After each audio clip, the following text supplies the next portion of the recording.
વલસાડ શહેરમાં પ્રશાસનની બેદરકારીના કારણે સામાન્ય લોકો મુશ્કેલીમાં મુકાયા છે। ખંડુજી ટેકરા વિસ્તારમાં છેલ્લા 22 દિવસથી ઘરના નળમાં શુદ્ધ પાણીની જગ્યાએ ગટરનું ગંદુ અને દુર્ગંધવાળું પાણી આવી રહ્યું છે।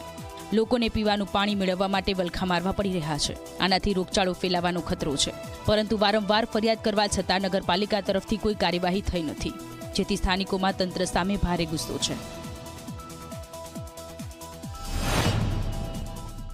છેલ્લા 22 દિવસથી પાણી એટલું બધું ખરાબ ને ગંદુ આવે છે કે પીવા માટે શું પણ વાપરવા માટે બી એટલું દુર્ગંધ મારે છે કે અમને એટલી બધી કે ડાયરિયાનો પ્રોબ્લેમ થઈ ગયો છે, સ્વાસ્થ્ય અમારું બગડે છે, પીવા લાયક પાણી નથી, વાપરવા લાયક પાણી નથી, રોજનું 100 રૂપિયાનું પાણી અમારે મંગાવવું પડે છે।